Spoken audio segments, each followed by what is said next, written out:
well, what about being in a world where it just like there's kind of mounting evidence? It's really ambiguous and unclear. Right, it's not evident in the way that he describes. Yeah, and it's not just like impossible, but something like it's difficult or it's really, or we're unsure. And in that case, I do like to think that we would be responsible enough to be like, look, as models get more capable, it's kind of like the standard that you have to hold yourself to for showing that those models are behaving well and that you actually have managed to like make the models like have like good values, for example, or behave well in the world, is going to like increase and to behave responsibly and in line with that. And I think that that is the thing that I think the organization is like going to do, and a lot of people internally, myself included, will just hold them to that. Right. At least like I see that as like part of my job, and I think many people do. Louis says, I don't have a question, but thanks for offering. So that's nice. That's nice of him to say. Yeah.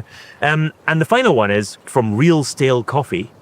What is the last book of fiction you read, and did you like it? The last book that I read was by, I hope I'm getting the pronunciation right, Benjamin Labatut. And it was When We Cease to Understand the World. Ah, yes. And it's a really interesting book that becomes kind of increasingly fictional as it goes on.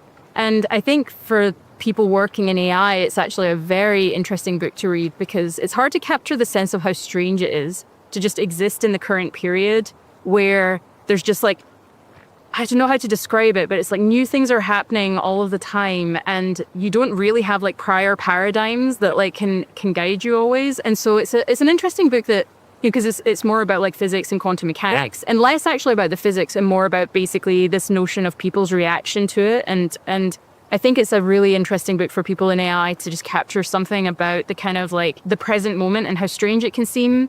But then also in some ways it's interesting to like look back on that period and how it must have felt to many of the people involved. And now actually it's a more settled science. And in some ways, maybe the hopeful thing that I have is that at some point in the future, people will look back and be like, well, you guys were kind of in the dark and trying to like really figure things out. But now we've settled it all and things have gone well. That'd be nice. That would be nice. That's the dream. I read that as well, and I found an increasing sense of like confusion as I read through it.